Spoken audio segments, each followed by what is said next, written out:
Video की starting में हम बहुत सारे स्टूडेंट को देखते हैं। इसके बाद में हमें इस कॉमिक के मेन कैरेक्टर और उसके दोस्त को दिखाया जाता है। जब हमारा मेन कैरेक्टर चल रहा था तभी उसके पैर में एक ब्लू लाइट जलने लगती है और हमारा मेन कैरेक्टर नीचे गिरने लगता है। यह सब बिना किसी वजह से होता है और हमें पता चलता है कि हमारा मेन कैरेक्टर की जो शरीर की जो आत्मा थी वो उसके शरीर से बाहर निकल जाती है। जैसे हमारा मेन कैरेक्टर नीचे गिरता है तो उसका दोस्त उसे जोर से चिल्लाकर बोलता है, मैक्स। इधर हम मैक्स की आत्मा को देखते हैं जो लगातार नीचे गिरती रहती है और उसे पता भी नहीं चल रहा है कि वो गिर कहाँ रहा है। अब मैक्स की आत्मा हेल में पहुंच चुकी थी। वहां अपने आसपास देखता है और वह शॉक्ड हो जाता है। तभी वह वहां पर एक मॉन्स्टर को देखता है जो दूसरे मॉन्स्टर का मारकर खा रहा था। मैक्स ने यह सब कुछ छुप कर देखा था। इसके बाद में हम 10 दिन बाद वाला सीन देखते हैं जहां पर मैक्स को बहुत तेज भूख लग रही थी। वह वहां पर एक मरे हुए मॉन्स्टर का मीट खाने लगता है। तब अचानक उसके पीछे एक मॉन्स्टर आ जाता है और उसके ऊपर अटैक कर देता है। मैक्स उसके अटैक से बच जाता है और उसके ऊपर अपने आसपास पड़े हुए पत्थरों से अटैक कर देता है जिससे उस मॉन्स्टर को चोट लगती है और वह वहां से चला जाता है। तभी हम मैक्स को देखते हैं जो अपनी माँ को और अपने घर को बहुत ही याद करता है और रोने लगता है। 39 दिन बाद हम मैक्स को देखते हैं जो एक मॉन्स्टर को मार रहा था। जैसे ही मैक्स उस मॉन्स्टर को मार देता है तो वो जोर जोर से हंसने लगता है। इसके बाद में हमें 51वें दिन बाद का मैक्स का घर दिखाया जाता है। वह उसके अंदर अपने लिए एक मॉन्स्टर का मीट पका रहा था और मीट खा रहा था। तभी उससे एक नोटिफिकेशन आता है, आपने लेवल अप किए हैं और आप लेवल 3 में पहुंच चुके हो। तभी मैक्स सोचता है यह क्या बकवास है ये। इसके बाद में हम मैक्स को लेवल 3 पर क्लिक करते हुए देखते हैं। अब हम 7 साल बाद मैक्स को देखते हैं जिसकी लेवल 24 हो चुकी थी और एक मॉन्स्टर को अपने हाथ से मुक्का मारता है जिससे उसके मुंह का जबड़ा ही गायब हो जाता है और उसके अंदर एक बहुत बड़ा छेद हो जाता है। इसी तरह से अब मैक्स 24 वर्ष का हो गया था और मैक्स लगातार मॉन्स्टरों को मारता रहता है। अब मैक्स बहुत से मॉन्स्टर को बहुत ही आसानी से मार सकता था। उसकी स्ट्रेंथ बहुत ही ज़्यादा बढ़ गई थी। इसके बाद में हम मैक्स को देखते हैं जो 51 साल का हो गया था और वह गॉड लाइक बीइंग थे। उन सभी मॉन्स्टरों को बहुत ही आसानी से मार देता है और वह एक का सिर भी उड़ा देता है। 365 दिन और 69 सालों बाद का हमें दिन दिखाया जाता है जहां अब हम मैक्स को आखिरकार हेल के जो डीमन गॉड था उसके घर के बाहर देखते हैं। तभी हम पीछे से एक जलती हुई खोपड़ी मैक्स से कहती हैं, तुम आखिरकार यहाँ तक आ ही गए हो। इसके बाद में मैक्स बोलता है, वह हरामी डीमन गॉड मुझे यहाँ लेकर आया है, मैं उसे नहीं छोड़ूंगा। मैक्स मुस्कुराता हुआ कहता है, डीमन गॉड मेरा इंतज़ार करो, मैं आ रहा हूँ। और इसके बाद में मैक्स हेल के रक्षकों के ऊपर जो भी वहाँ गार्ड थे उन सभी मॉन्स्टरों के ऊपर हमला कर देता है और उन्हें मार देता है। तभी हम देखते हैं कि अचानक मैक्स के ऊपर एक बहुत बड़ा मॉन्स्टर अटैक कर देता है। मैक्स उसके अटैक से बचने के लिए अपनी तलवार को आगे कर देता है। तभी मैक्स को एहसास होता है कि यह मॉन्स्टर बहुत ही ज़्यादा स्ट्रॉन्ग है और मॉन्स्टर की ताकत मैक्स को बहुत तेज़ गति से पीछे की तरफ फेंक देती है। इसके बाद मैक्स अपने पैरों को जमाने और रुकने की कोशिश करता है। इसके बाद में मैक्स एक बार फिर से उस मॉन्स्टर के ऊपर अटैक कर देता है और बहुत ही ताकत के साथ उसके पेट पर किक मारता है और उस मॉन्स्टर को वहीं पर किल कर देता है। इसके बाद में मैक्स के पास वह जलती हुई खोपड़ी आती है और मैक्स से बोलती है, अगर तुम्हारी जगह में होता तो उसे एक ही बार में मार देता। इसके बाद में मैं फिर से एक नया मॉन्स्टर मैक्स के ऊपर अटैक करने के लिए आता है, लेकिन इस बार जैसे ही वह मॉन्स्टर मैक्स के ऊपर चिल्लाता है वैसे ही मैक्स अपनी तलवार को उसके ऊपर फेंक देता है और वह तलवार सीधे उसके सीने से आर पार निकल जाती है। इसके बाद में मैक्स उस एलियन को मारता हुआ कहता है कि यह जो मॉन्स्टर था यह बहुत ही ज़्यादा शोर कर रहा था इसलिए मैंने इसे मार दिया। और वह मॉन्स्टर चिल्लाता हुआ नीचे गिर जाता है। इसके बाद में वो जलती हुई खोपड़ी मैक्स से बोलती हैं कि तुमने तो यहाँ के जो गार्ड था उसको भी मार दिया, अब तुम्हें यहाँ के डीमन गॉड बिल्कुल भी नहीं छोड़ेंगे। तभी मैक्स बोलता है कोई परवाह नहीं, मैं देख लूँगा, मुझे पता है मैं क्या कर रहा हूँ। तभी वो जलती हुई खोपड़ी मैक्स से बोलती हैं कि आप पूरी तरीके से कन्फर्म है कि आप उस डीमन गॉड को मारना चाहते हैं और यहाँ के हेल के राजा बनना चाहते हैं। तभी मैक्स बोलता है कि नहीं, मुझे इससे कोई भी मतलब नहीं है, केवल मैं उस डीमन गॉड को मारना चाहता हूँ। तभी वो जलती हुई खोपड़ी मैक्स से बोलती है तो फिर आप डेमन गॉड के खिलाफ क्यों हैं? तभी मैक्स बोलता है कि उसने मुझे 80 साल तक यहाँ पर हेल में कैद करके रखा हुआ है, इसलिए मैं उसे मारना चाहता हूँ। जैसे ही मैक्स इससे आगे बढ़ता है तो उसे उन मॉन्स्टरों की बहुत बड़ी फौज नज़र आती है जो जिनसे लड़ने के लिए तैयार था। मैक्स खोपड़ी से बोलता है, एक बार मैं डेमन गॉड से पूछना चाहता हूँ कि क्या कारण था कि मुझे यहाँ हेल में लेकर आया गया था, लेकिन वह जलती हुई खोपड़ी मैक्स को मना कर देती है कि तुम ऐसा मत करो। तभी मैक्स बोलता है कि उसे मुझे यहाँ रखने की कीमत तो चुकानी होगी ना। और मैक्स आगे बढ़ जाता है और डेमन गॉड के घर को तबाह करने के लिए अपनी तलवार को कसकर पकड़ लेता है और इसके बाद में वह डेमन गॉड के ऊपर हमला कर देता है। तभी अचानक से पृथ्वी का एक सीन दिखाया जाता है जहां पर हमें एक बंदा बेड पर लेटा हुआ नजर आता है। जैसे हम पास से देखते हैं तो हमें पता चलता है कि ये और कोई नहीं बल्कि मैक्स था और वह अपनी आंखों को धीरे धीरे से खोलता है और अपने हाथ पैरों को महसूस करता है तो उसे वाइब्रेट सा कुछ महसूस होता है और उसे बिल्कुल भी कंफर्म नहीं हो पा रहा था और वो सोचता है कि शायद मैं सपना देख रहा हूँ। जब मैक्स ये सब कुछ कर ही रहा था तभी एक प्लेट खाने की जो एकदम से नीचे गिर जाती है। तभी हम देखते हैं कि एक महिला मैक्स की तरफ देख रही थी और वो शॉक्ड हो गई थी। इधर हम मैक्स को देखते हैं जिसके बिल्कुल भी समझ में नहीं आ रहा था क्योंकि वो अभी तक तो फाइट कर रहा था लेकिन वो एकदम से यहाँ कैसे आ गया। मैक्स को लगता है यह सिर्फ सपना हो सकता है, शायद मुझे सोना चाहिए और सपने से जगना चाहिए। वो महिला सीधे मैक्स से गले लग जाती है और उसके पास आकर फूट फूट कर रोने लगती है।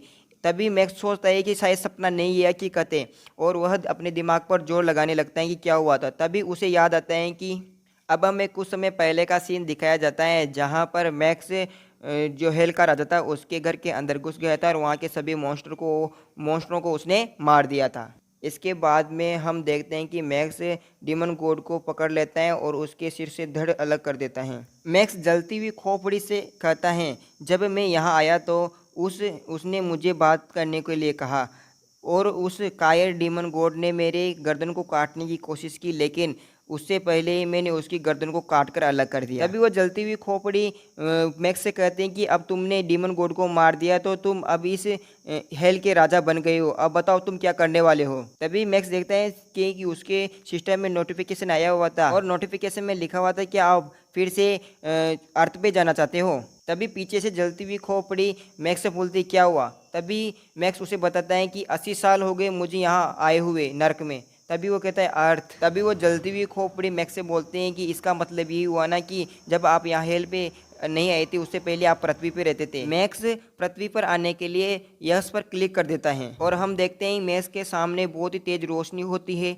और वह उसके अंदर देख बिल्कुल भी नहीं पाता। इसके बाद में सीन एक बार फिर से शिफ्ट होता है और हम डॉक्टर को देखते हैं जो डॉक्टर मैक्स का चेकअप कर रहा था और तभी मैक्स की माँ डॉक्टर को थैंक यू बोल देती है। तभी अचानक मैक्स चिल्लाने लगता है और उसके पास के दो बच्चे डर जाते हैं। तभी डॉक्टर मैक्स को पकड़ने के लिए आता है लेकिन मैक्स उसके हाथ को काट लेता है और बेड से नीचे गिर जाता है और तभी अचानक दो गार्ड वहाँ आते हैं और वह गार्ड मैक्स को उठाकर बेड पर ले जाने लगते हैं। मैं विश्वास नहीं कर सकता कि मेरे शरीर को क्या हुआ, मैक्स ऐसा सोचने लगता है क्योंकि उसकी शरीर की बिल्कुल ताकत खत्म हो चुकी थी। जैसे ही मैक्स को बेड पर लेटा दिया जाता है तो उसकी नज़र सीधे ही एक आसमान पर एक ब्लैक होल टाइप को कुछ लगता है तो वह पहचान लेता है कि ये तो एक वर्म होल है, ये यहाँ क्या कर रहा है। इसी के साथ ये एपिसोड होता है ख़त्म। पिछले वीडियो में हमने देखा था कि मैक्स अचानक ज़ोर ज़ोर से चिल्लाने लगता है। जब डॉक्टर उसको पकड़ने के लिए आते हैं तो वह डॉक्टर के हाथ को काट लेता है। तभी दो गार्ड आकर मैक्स को पकड़ लेते हैं और डॉक्टर उसे नींद के इंजेक्शन लगा देता है। मैक्स सभी को मारने की धमकी देता है लेकिन उसे नींद आ जाती है। तभी हम देखते हैं टीवी पर एक न्यूज आ रही थी जिसमें एक वर्म होल खुलने की वजह से वहां पर मॉन्स्टरों ने हमला कर दिया था और न्यूज में ये भी बताया जाता है कि वहां पर सही समय पर हंटिंग टीम पहुंच चुकी थी और सभी मॉन्स्टरों को मार दिया गया था। अब हम देखते हैं कि सारे मॉन्स्टरों को मारने के बाद में हंटिंग टीम का एक हंटर अपने टीम लीडर को कॉल करता है और उसे बताता है सिचुएशन अब कंट्रोल में है। अब हम टीम लीडर को देखते हैं जो खिड़की के पास खड़ा हुआ था और बात कर रहा था। इसके बाद में वह अपना कॉल समाप्त कर देता है और वह मैक्स के पास आता है और उससे बोलता है, अरे आखिरकार तुम उठ गए। तभी मैक्स कहता है, तुम कौन हो। तभी हंटिंग टीम लीडर कहता है, क्या तुमने मुझे नहीं पहचाना। मैक्स कहता है, नहीं बिल्कुल नहीं। फिर मैक्स सोचने लगता है और कहता है, रुको एक मिनट रुको, क्या तुम चानहो है। और हमें पता चलता है कि वह टीम लीडर का नाम चानहो था। हाँ यार, क्या अब तुम ठीक हो। इसके बाद में चानो कहता है, तुम गिरने के बाद में 10 साल बाद उठे हो यार। इधर मैक्स अब 10 साल पहले वाला समय याद करता है जब वह नीचे गिर गया था। मैक्स सोचने लगता है कि असलियत में तो यह 10 साल हुए हैं, लेकिन हेल में मुझे तो 80 साल हो गए थे ना। चान हो मैक्स से कहता है, तुम नौकरी की चिंता मत करना, मैं तुम्हारे लिए एक नौकरी देख रखी है। मैक्स कहता है ठीक है। हम देखते हैं कि मैक्स की माँ मैक्स को घुमाने के लिए बाहर लेकर आई हुई थी, लेकिन मैक्स सोचता है मैं हेल में कितना ज़्यादा स्ट्रॉन्ग था, लेकिन असलियत में मैं बहुत ही ज़्यादा कमज़ोर हूँ, मैं उठकर चल भी नहीं सकता हूँ। तभी मैक्स की माँ अचानक किसी को देखकर डर जाती है। उनके आगे दो बंदे आकर खड़े हो जाते हैं और वह उनका रास्ता रोक लेते हैं। वो दोनों मैक्स की माँ से पैसे लेने के लिए आए हुए थे और वो दोनों उसकी माँ से कहते हैं कि आप हमें हमारा पैसा नहीं देने वाले हो क्या? ये तुम्हारे लिए बहुत ही बुरा होने वाला है। यदि तुम ऐसा नहीं करोगे तो तुम मर जाओगे। तभी हम देखते हैं कि मैक्स की माँ उनको सॉरी बोलती है और कहती है मैं आपके पैसे अगले महीने तक दे दूंगी। अगले महीने कितनी बार ऐसा बोलोगी? वह बड़े वाले जो बंदे थे वो बोलते हैं। मैक्स की माँ कहती हैं इस बार आपको वादा करती हूँ और उसके हाथ को छूने लगती है। तभी वह आदमी मैक्स की माँ को मारकर नीचे गिरा देता है और यह देखकर मैक्स को गुस्सा आ जाता है और वह उन दोनों को गाली देने लगता है। वो दोनों आदमी मैक्स को देखते हुए कहते हैं उसने क्या बोला। इसके बाद में एक मोटा आदमी मैक्स को एक खास से व्हील चेयर से उठा लेता है और मैक्स को दूर फेंक देता है। मैक्स जाकर नीचे गिर जाता है और मैक्स को मारता हुआ वह कहता है एक बार बोलने से पहले 100 बार सोच लिया करो।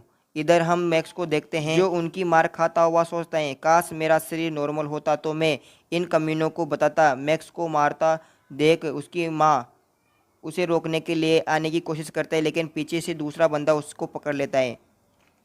तभी मैक्स के सामने एक नोटिफिकेशन आता है जिस पर अराइवल टेस्ट को एक्सेस करने के बारे में लिखा होता है और हम देखते हैं कि जो हमारा जो मैक्स होता है उस पर एस पर क्लिक कर देता है। अगर आप जानना चाहते हो कि एस क्लिक करने के बाद में इस एपिसोड में आगे क्या होता है तो जाकर चैनल को सब्सक्राइब कर लेना और बेल आइकन को ऑन कर लेना। वीडियो स्टार्ट करने से पहले मैं आप सभी से रिक्वेस्ट करना चाहता हूं जिसने भी मेरे यूट्यूब चैनल को सब्सक्राइब नहीं किया है वो जाकर सब्सक्राइब कर लें और करते हैं वीडियो की स्टार्टिंग। तो जैसे कि हमने पिछले वीडियो में देखा था जब दो बंदे मैक्स की माँ से पैसे मांगने के लिए आए हुए थे तो उन्होंने मैक्स की माँ को मारा तो मैक्स को गुस्सा आ गया और उसने उनको गाली निकाल दी तो वो दोनों बंदे मैक्स को मारने लगे थे। तभी मैक्स के सामने स्क्रीन के ऊपर अराइवल मैच के बारे में नोटिफिकेशन आता है तो मैक्स उस पर एस क्लिक कर देता है। जैसे एस क्लिक करता है मैक्स तो वहाँ का टाइम रुक जाता है और मैक्स ये देखकर एकदम हैरान हो जाता है और मैक्स चारों तरफ देखता है कि सब लोग एक जगह रुक गए हैं। ये कैसे हो गया? सब लोग ऐसे कैसे रुक गए? मैक्स सोचता है क्या मैंने उस अराइवल जो टेस्ट था उसको एक्सेप्ट कर लिया इसलिए टाइम रुका है क्या? मैक्स को इस अराइवल मैच के अंदर एक टास्क पूरा करना था और अपनी डेड बॉडी को रिकवर करने के लिए 10% अब्जोर रूलर मिलेगा। यह काम उसे 1 घंटे के अंदर मार्क की गई लोकेशन के अंदर पहुंचना था और इसके बाद में मैक्स समझ जाता है कि जेड बॉडी का मतलब उसका पुराना शरीर फिर से ठीक हो सकता है और अपनी फुल पोटेंशियल के साथ लड़ सकता है। मैक्स अपने चारों तरफ देखता है और अपनी लोकेशन को खोजने लगता है तो उसे अपनी लोकेशन दिखताती है और वह अपनी लोकेशन तक पहुंचने के लिए अपने शरीर का सहारा लेता है, लेकिन वह वैसा नहीं कर पाता है तो वह अपनी व्हील चेयर की तरफ बढ़ने की कोशिश करता है। उसे पता था कि शरीर के साथ वह वहां तक नहीं पहुंच पाएगा। मैक्स को चेयर तक पहुंचने में उसे बहुत ही अधिक समय लग गया था। अब उसके पास लास्ट 15 सेकेंड ही बचे हुए थे और वह तेजी से वहां पहुंचने की कोशिश करता है और लास्ट के 1 सेकेंड के अंदर वहां पहुंच जाता है और उसे 10% रिवाइवल अब्जोल दिया जाता है। यह रिवाइवल केवल उसके शरीर के 10% तक के हिस्से को ही ठीक कर सकता है और उसके पूरे शरीर को नहीं, और यह सब उसकी स्क्रीन के सामने शो हो रहा था। मैक्स ये सब कुछ देखता है और उस अब्जोल को पी लेता है। जैसे मैक्स उसे पीकर खत्म करता है तो उसे अपने शरीर में कुछ महसूस होता है कि उसकी स्ट्रेंथ में कुछ फर्क पड़ा है और उसके शरीर में भी, और अब सब कुछ नॉर्मल हो गया था। और वहाँ आदमी अपने आसपास देखता है कि अभी मैं जिस बंदे को मारा तो वो कहाँ गया है। तभी मोटा आदमी सोचता है यार वो मैक्स वहां पर गया तो गया कैसे, और मैक्स की माँ उसके पास आने लगती है। तभी उस मोटे आदमी का साथी उससे बोलता है चलो यहाँ से चलते हैं, और वह वहाँ से चले जाते हैं। अब ये सीन यहीं से शिफ्ट होता है। अब हम रात हो गए थे तो वहाँ देखते हैं कि मैक्स अपने बेड पर लेटा हुआ था और वह सोच रहा था कि आज मैंने कई बार अपने स्टेटस विंडो को बुलाने की कोशिश की लेकिन वह सामने नहीं आई है, इसीलिए मैक्स हार मान रहा था और वह अपने स्टेटस विंडो को लास्ट बार बुलाने की कोशिश करता है तो उसे आवाज़ आती है पेनतेन अपने राजा की प्रतीक्षा कर रहे हैं क्या? यह मैक्स कहता है और मैक्स हवा में उड़ने लगता है और मैक्स कहता है यार मैं कह रहा हूँ क्या मुझे सपना आ रहा है? मैक्स को स्टेटस विंडो दिखाई देती है जिसमें लिखा होता है आप पेंथियन में लैंड कर चुके हो, और मैक्स विंडो से कहता है तो चलो अपना काम शुरू करते हैं। इसके बाद में अब मैक्स अपना दूसरा टास्क करने के लिए जाता है जिसमें उसे एक मुखौटे को मारकर नष्ट करना होता है, जिससे वह अपने जेड बॉडी के 30% को ठीक कर सकता है। मैक्स अपने सेकंड अराइवल मैच को भी पूरा कर लेता है। मैक्स को एक और अराइवल मैच दिया जाता है जिसके अंदर वह 10 किलोमीटर की थोड़ी सी रेस होती है, जहाँ पर एक लोकेशन तक उसे पहुंचना होता है और वह उसे भी पूरा कर लेता है। मैक्स को अपने अगले अराइवल मैच के अंदर 1000 पुशअप लगाने होते हैं 2 घंटे के अंदर उसमें, और जैसे ही वह उस काम को पूरा करता है उसे 5% अपनी जेड बॉडी मिल जाती है वापस, और मैक्स अपने इस टास्क को भी पूरा कर लेता है बहुत ही जल्दी। जैसे ही मैक्स अपने सिस्टम में देखता है कि उसने इतने सारे टास्क कर दिए लेकिन अभी तक उसकी बॉडी केवल 55% को इम्प्रूव कर पाई है और अभी तक उसे ज़्यादा भी नहीं हुआ है। तभी मैक्स अपने सिस्टम से चिढ़ते हुए बोलता है कि मैं 10 दिन से अपने टास्क को पूरा कर रहा हूँ लेकिन मुझे अभी तक यहाँ पर केवल पौष्टिक टॉनिक ही मिल रहा है, मुझे ज़्यादा कुछ क्यों नहीं मिल रहा है। तभी मैक्स अपने सिस्टम से बोलता है मैं सब कुछ करता हुआ थक गया हूँ, अब मुझे कुछ अच्छा सा टास्क दें और मैं जल्दी से जल्दी अपनी बॉडी को सही करना चाहता हूँ। मैक्स के सामने उसे अपना एक नया टास्क दिखाया जाता है जिसमें मैक्स की जो डिफ़िकल्टी होती है वो लो होती है और इसमें एक फिक्स टारगेट होता है जिसे फाइट करनी होती है। इसमें कोई भी टाइम लिमिट नहीं होती है, 10% जेड बॉडी रिवाइल दिया जाएगा और साथ ही एक न्यूट्रिशन टॉनिक की बोतल भी मिलेगी। तभी मैक्स धीरे से बोलता है क्या यह रोता हुआ डीमन भी तो हो सकता है ना, और अब हमें वह डीमन दिखाया जाता है जो मैक्स के सामने आता है और ये बहुत ही जोरदार तरीके से पोर्टल खुलता है और उसके सामने आ जाता है और मैक्स के ऊपर बहुत ही जोरदार तरीके से दहाड़ता है। मैक्स उस डीमन को देखकर बोलता है कि जब मैं हेल में था तो मैं लगभग तुमसे मर ही गया था और आपको देखकर बहुत ही अच्छा लगा, और मैक्स उससे फाइट करने के लिए चले जाता है और वह डीमन मैक्स के ऊपर अटैक कर देता है लेकिन मैक्स उसके अटैक से बच जाता है। अब मैक्स उस डीमन यानी वो मॉन्स्टर था उसके ऊपर अटैक करता है। मैक्स जब उसके पंच मारने वाला था तो वह डीमन मैक्स को मारकर नीचे गिरा देता है जिसकी वजह से मैक्स के मुंह से खून आने लगता है और वह डीमन एक बार फिर से उसके ऊपर अटैक करता है। मैक्स उसके अटैक से डॉज कर जाता है लेकिन वह डीमन मैक्स को पकड़ लेता है तो मैक्स को कुछ अचानक याद आता है और वह मैक्स डीमन से कहता है मुझे याद आ गया है कि हेल में मैंने तुम्हें किस तरह से मारा था और तुमने मेरे ऊपर किस तरीके से अटैक किया था। यह सब मैक्स हंसता हुआ उस डीमन से कहता है। इधर मैक्स की आंखों में एक अजीब सी चमक थी और अब उस मॉन्स्टर का हाथ में बहुत से कट होते हैं और फिर उसका हाथ कटकर नीचे गिर जाता है। मैक्स उस मॉन्स्टर की तरफ जाता हुआ कहता है कि फिर से हेल में चले जाओ, उस डीमन को वहीं पर मार देता है और अब मैक्स का 55% शरीर रिवाइव हो गया था। अब सीन शिफ्ट होता है, जब सुबह होती है तो मैक्स जल्दी उठ जाता है और अपने सामने की खिड़की को खोल लेता है। जैसे ही वह खिड़की खुलती है तो उसमें से रोशनी आती है और उसकी रोशनी से उसकी माँ उठ जाती है और अपनी आंखों को मसलते हुए कहती है कौन है वहाँ पर। वहाँ जैसे ही उसकी नज़र मैक्स के ऊपर पड़ती है तो वह शॉक्ड हो जाती है। मैक्स अपने पैरों पर खड़ा हुआ था और वह वहाँ देखती हुई रह जाती है। तभी मैक्स बोलते हैं हाँ माँ। तभी मैक्स की माँ अचानक डॉक्टर को बुला लेती है और उसका चेकअप कराने लगती है। इधर जब कंपाउंडर मैक्स को चेकअप कर रहा था तो उधर मैक्स की माँ डॉक्टर से बोलती है मैक्स इतनी जल्दी कैसे ठीक हो गया। डॉक्टर बोलता है जब मैंने पिछली बार उसके टेस्ट किए थे तो मुझे लगा कि वह 6 महीने के बिना ठीक नहीं हो पाएगा, लेकिन डॉक्टर कहता है लेकिन यह तो 15 दिन में ही ठीक हो गया। मैक्स की माँ बोलती है और डॉक्टर बोलता है अभी तक मेरे पास बोलने के लिए कुछ भी नहीं है। तभी मैक्स की माँ डॉक्टर से बोलती है कहीं वो तो नहीं है, लेकिन डॉक्टर बोलता है चिंता मत करो। मैक्स की माँ भगवान को थैंक यू बोलती है। इधर मैक्स उस चेक करने वाले से परेशान होता हुआ बोलता है मुझे रगड़ना बंद करो। तभी वह कंपाउंडर बोलता है यार आप इतनी जल्दी कैसे ठीक हो गए। मैक्स को अब अपना शरीर पहले से ठीक महसूस होता है।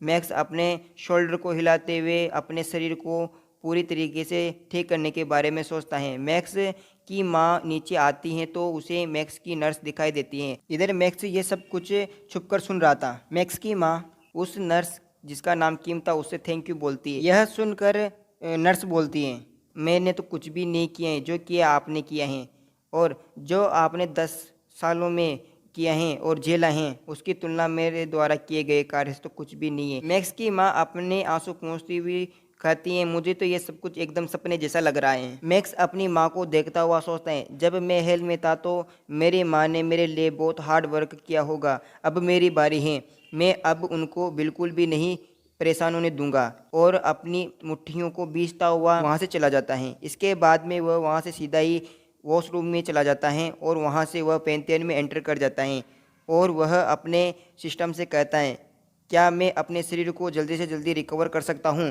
तभी सिस्टम मैक्स से कहता है, आप अपना खुद का एक टास्क बना सकते हो और उसकी डिफ़िकल्टी चूज़ कर सकते हो। मैक्स सोचता है कि मैं इसे एक ही बार में ख़त्म कर दूंगा। वह अपने मुंह से हेल का नाम लेता है। अब मैक्स की लड़ाई हेल के डिफ़िकल्टी के हिसाब से चूज हो जाती है। तभी वहाँ पर एक पोर्टल खुलता है। उस पोर्टल के अंदर से मैक्स निकलता है जो हेल में रहता था। मैक्स खुद को वहाँ पर देखकर थोड़ा सा हिचकिचाता है। मैक्स कहता है, नहीं यार, यह तो मैं हूँ। सिस्टम मैक्स को बताता है कि आपकी जिससे फाइट होने वाली है वह हेल के रूलर है और उनका क्लोन आपसे लड़ने के लिए आया हुआ है। तो आपको इस फाइट को जीतना है और इसमें इसे मारना होगा। ओरिजिनल मैक्स हेल के मैक्स को देखकर हंसता हुआ कहता है, ये ही हेल का पूर्ण शासक। इतना कहते ही मैक्स का क्लोन मैक्स के ऊपर अटैक कर देता है और उसकी स्पीड को देखकर मैक्स की आंखें फटी की फटी रह जाती हैं। मैक्स उसके इस अटैक को तो डॉज कर लेता है, लेकिन मैक्स का क्लोन एक बार फिर से अपनी फुल पावर के साथ मैक्स के ऊपर अटैक करता है। मैक्स उस अटैक को रोकने के लिए अपनी तलवार को सामने लाता है, लेकिन उसकी ताकत से वह बहुत दूर तक घिसता हुआ चला जाता है। मैक्स का क्लोन एक बार फिर से फुल स्पीड के साथ मैक्स के ऊपर अटैक करता है और अपने हाथ से मैक्स के सीने पर एक जोरदार प्रहार करता है, जिसकी वजह से मैक्स बहुत ही दूर जाकर रुकता है और अपने सीने को पकड़कर कहता है, अब मुझे महसूस हो रहा है कि यह मुझसे भी बहुत अधिक स्ट्रॉन्ग है, मैं इसे लेकिन आज मार कर ही रहूंगा। मैक्स अपने दांत पीसते हुए ब्लड न्यूट्रलाइजेशन स्किल को ऑन कर लेता है। मैक्स की स्किल को देखकर उस मैक्स के क्लोन का चेहरा बदल जाता है और मैक्स के ऊपर अटैक करने के लिए आता है। इसका क्लोन सोचता है कि यार मैंने उसके ऊपर अटैक किया था, लेकिन वो मेरे अटैक से बच कैसे गया और वह कहाँ गया? तभी मैक्स बोलता है, तुम वहाँ क्या देख रहे हो? मैक्स उसके सिर को पकड़कर उसे ज़मीन में दसा देता है। मैक्स अपनी तलवार से उसके सिर को काटने की कोशिश करता है, लेकिन वह क्लोन वाला जो मैक्स था वह अपने सिर को साइड में ले लेता है और बच जाता है। मैक्स का क्लोन मैक्स के पास से उठकर बहुत दूर चला जाता है और वह वहां जाकर ब्लड न्यूट्रलाइजेशन वाली स्किल को ऑन कर लेता है। मैक्स यह देखकर सोचने लगता है कि इसे भी यह स्किल यूज करने के लिए आती है और वह हैरान हो जाता है। अब मैक्स का क्लोन मैक्स के ऊपर अटैक करने के लिए आता है। वह बार बार मैक्स के ऊपर अटैक करता है। तब जाकर वह मैक्स के पीछे आकर उसकी हड्डी में जाकर एक जो अपनी तलवार थी उसको दसा देता है, जिसके कारण मैक्स को बहुत ही ज़्यादा दर्द होता है। तभी अचानक सीन शिफ्ट होता है और हम पृथ्वी पर देखते हैं, जहां पर हम दर्द के कारण मैक्स को चिल्लाते हुए और कांपते हुए देखते हैं। तभी अचानक वहां पर सफाई करने वाली एक महिला आती है, जो वह एक गेट को खटखटा रहती जिसके अंदर मैक्स था और वह आवाज़ लगा रही थी, क्या कोई अंदर है? तभी वह अपनी जेब से चाबी निकालती है और उस गेट को खोलने लगती हैं। और इधर हम हेल के अंदर मैक्स को उसी क्लोन वाले मैक्स से लड़ते हुए देखते हैं और अब मैक्स का बहुत सारा खून बह रहा था और मैक्स सोचता है कि अगर मैं यहाँ जाकर हार गया तो मेरी सारी मेहनत बेकार हो जाएगी, मैं हार नहीं सकता हूँ। और मैक्स मन ही मन में सोचता है, यार इसे मारने का कोई ना कोई तरीका तो होगा, इसे ज़रूर मारा जा सकता है।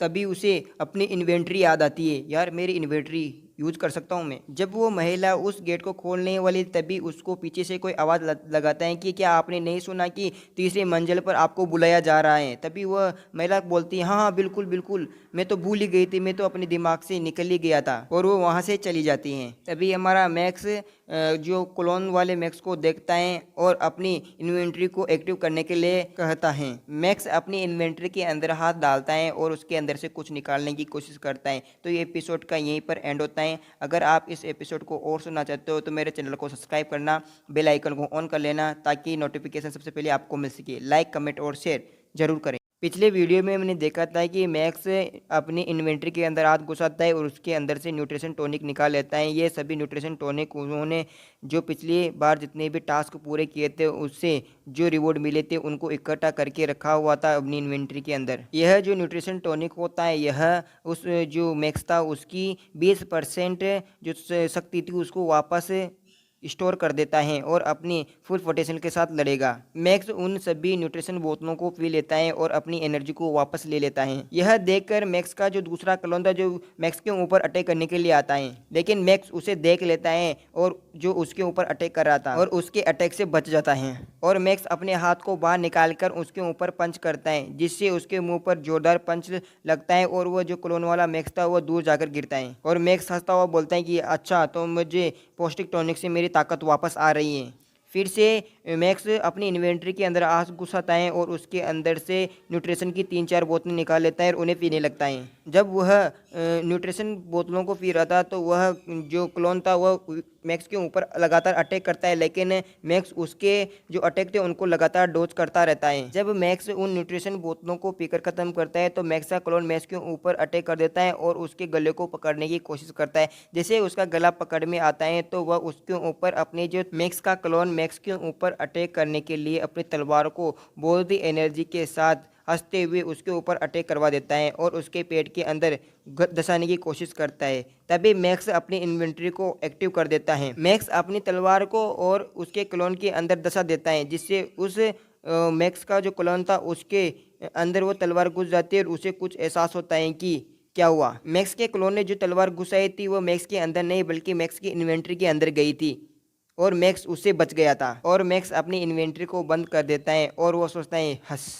अब जाकर मैंने जो सोचा था वो हो गया, नहीं तो मैं मर ही जाता। जैसे ही मैक्स अपने क्लोन को मार देता है तो उसे अनाउंसमेंट सुनाई देती है कि आपने अपनी जो जेड बॉडी थी उसको 100% रिवाइव करवा लिए हैं और अब आपको शरीर ट्रांसफ़र किया जा रहा है। तभी मैक्स के सिस्टम में अनाउंसमेंट होती है कि अब आपका शरीर पूरी तरीके से ठीक हो गया। अब हेल में जो सिस्टम चलता था वो आप अर्थ पर भी यूज कर सकते हो। इधर हम देखते हैं कि जो मैक्स था उसका शरीर पूरी तरीके से ठीक हो गया था। जैसे मैक्स को अपना शरीर मिलता है तो वो कहता है, हंस, अब जाकर मुझे खुशी हुई कि मुझे अपनी ताकत वापस मिल गई है। तभी मैक्स का जो सिस्टम था वो मैक्स को बताता है कि आपके पास अनरीड मैसेज पड़े हुए, क्या आप उनको चेक करना चाहते हो। मैक्स सोचता है कि रीड मैसेज, चलो चेक करते हैं क्या है, और एस पर क्लिक कर देता है। उस मैसेज में लिखा होता है कि हम हेल के किंग का वेलकम करते हैं। हेल का किंग जब अर्थ पर चला गया था तो उस समय हेल के ऊपर बहुत से इंसानों ने अटैक कर दिया था और हमारे समय और स्थान को पृथ्वी के पत्थरों से सील कर दिया गया था।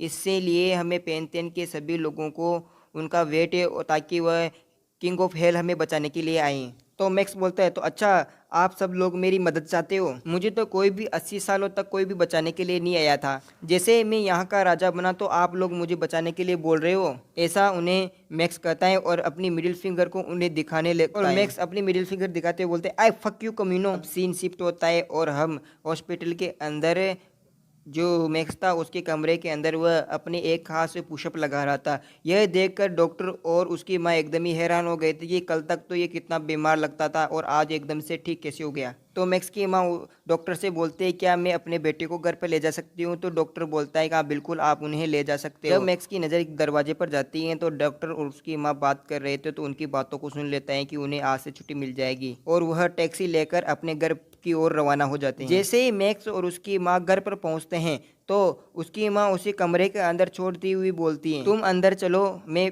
अगले दरवाजे पर आ रही हूँ, तुम वहाँ जाकर मेरा वेट करो। जैसे ही मैक्स अंदर जाता है तो वह किसी लड़की को पैसे चुराते हुए देखता है और वह उसे बहुत ही ध्यान से देखता है और बोलता है, ये कौन है। और वो लड़की जो थी वह मैक्स को देखकर एकदम हैरान हो जाती है और खड़ी हो जाती है। तभी पीछे से उसकी मैक्स की माँ आती हुई बोलती है, मैक्स चलो खाना खाते हैं। मैक्स की माँ की नज़र उस लड़की पर पड़ जाती है तो उससे बोलते, जीशु आप कहाँ थे, मैंने आपको कितने कॉल किए लेकिन आपने तो किसी भी कॉल का उत्तर भी नहीं दिया है। जीशु नाम सुनकर मैक्स के रोंगटे खड़े हो जाते हैं और अपनी आंखें चोरी कर लेता है। अभी मैक्स की माँ बोलते हैं, क्या तुमने फिर से ऐसा किया।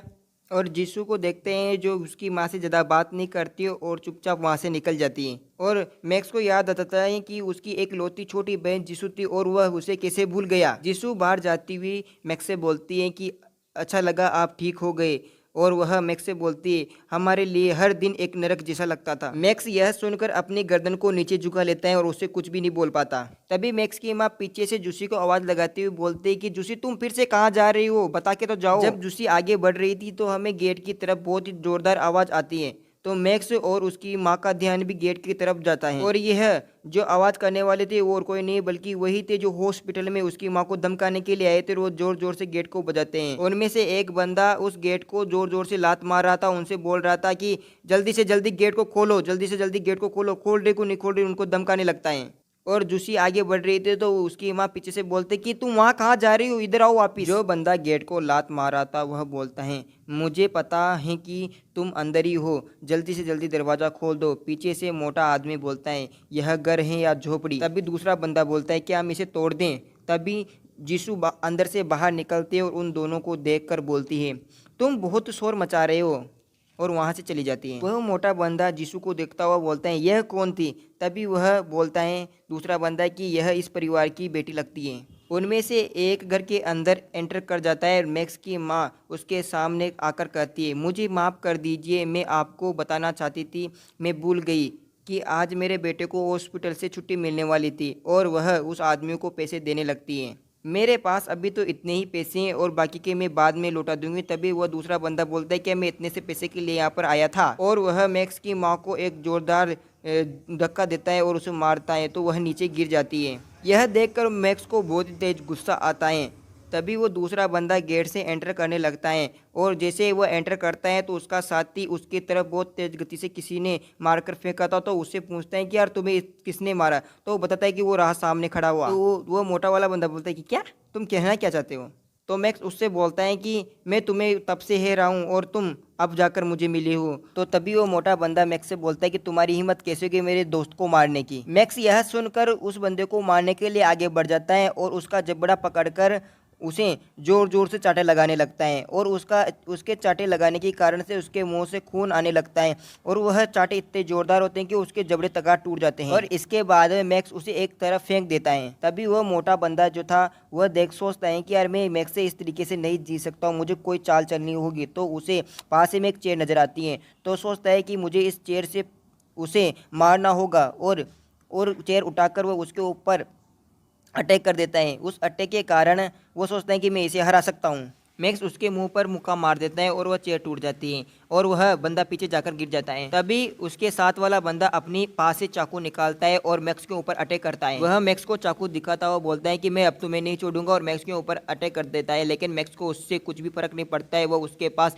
बहुत ही तेज गति से आता है और उसके हाथ को पकड़ लेता है और उसके हाथ को इतनी जोरदार पकड़ता है कि वह चिल्लाने लगता है और उसके हाथ को वहीं से तोड़ देता है। उसके हाथ का चाकू नीचे गिर जाता है और जिसका हाथ टूटा था वह बंदा जोर जोर से चिल्लाने लगता है। तभी वो मोटा वाला बंदा मैक्स को धमकाता हुआ बोलता है, तुम क्या सोचते हो कि तुम इस तरीके से करके तुम बच सकते हो, ऐसा बिल्कुल भी नहीं है। तभी मैक्स बोलता है, अगर तुम ऐसा सोच रहे हो तो मैं तुम्हें मार दूंगा। इतने में मैक्स की माँ मैक्स को चिल्लाती हुई उसे रोकती है। तभी मैक्स पीछे देखता है और उसकी माँ को देखने लगता है और मैक्स की माँ मैक्स से बोलती है, नहीं मेरे बच्चे ऐसा मत करो, रुक जाओ। और वो दोनों बहुत ही स्पीड से वहाँ से निकलने लगते हैं और अपनी कार को स्टार्ट करके बहुत ही जल्दी वहाँ से रवाना हो जाते हैं।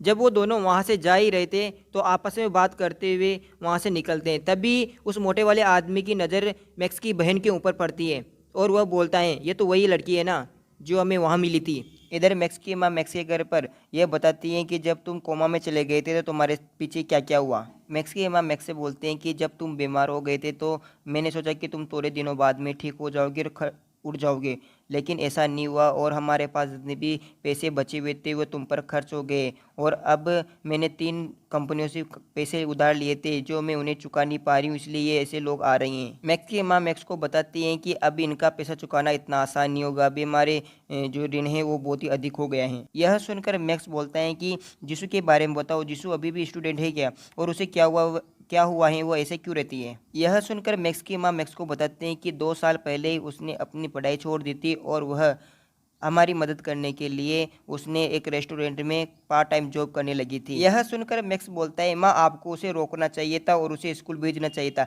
तभी मैक्स की माँ बोलती है, मैंने उसे बहुत ही रोका था लेकिन वह आपकी मदद करना चाहती थी और आपको ठीक करना चाहती थी और आपको जीवित रखने में वो अपनी पूरी मदद करना चाहती थी, इसीलिए उसने अपने स्कूल को छोड़ दिया और हमारी मदद करने लगी। जब वो दोनों बात ही कर रहे थे तभी मैक्स की माँ का फ़ोन वाइब्रेट होने लगता है और उसमें रिंग आती है तो उसकी माँ उसे फ़ोन को उठाने के लिए चली जाती है। जैसे ही मैक्स की माँ उस फ़ोन को देखती हैं तो बोलते, अरे ये तो वही हैं जो अभी आए थे। तभी मैक्स बोलता है, लाओ ये फ़ोन मुझे दे दो।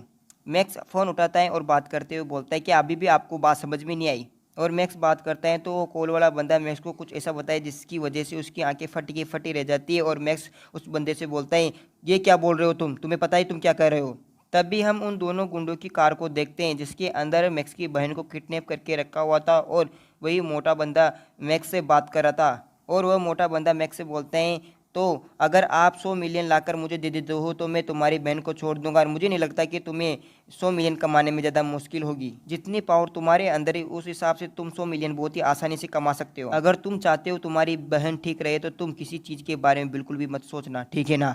उस मोटे आदमी की बात को सुनकर मैक्स को बहुत ही जोरदार गुस्सा आता है। इधर मैक्स को इतने गुस्से में देखकर उसकी माँ उसे बोलते, क्या हुआ बेटे, तुम इतने गुस्से में क्यों हो। मैक्स अपनी माँ से बोलता है, मैं बाहर जा रहा हूँ, थोड़ी देर बाद मैं यहाँ वापस आ जाऊंगा। यह सुनकर उसकी माँ बोलती है, रुको मैक्स, कहाँ जा रहे हो। मैक्स, अगर तुमने किसी को चोट पहुंचाई तो तुम्हें जेल हो जाएगी और मैं जी नहीं पाऊंगी। मैक्स की माँ ऐसा कहती है। यह सुनकर मैक्स रुक जाता है और सोचने लगता है, अरे मैं उन्हें मारकर इस चीज़ को समाधान नहीं कर सकता हूँ क्योंकि यह हेल नहीं है जो मैं किसी को भी मार दूँ। इतना सोचने के बाद में मैक्स अपने सिस्टम को एक्टिवेट कर देता है और वह जैसे ही अपने सिस्टम को एक्टिवेट करता है तो वह सिस्टम केवल उसे ही दिखाई देता है, उसकी माँ को दिखाई नहीं देता है। तो उसकी माँ उसे बोलती है, क्या हुआ बेटे, तुम कैसे खड़े रह गए। मैक्स अपनी माँ की तरफ देखता हुआ बोलता है, चिंता मत करो माँ, कुछ भी नहीं होगा, अभी देख लेना।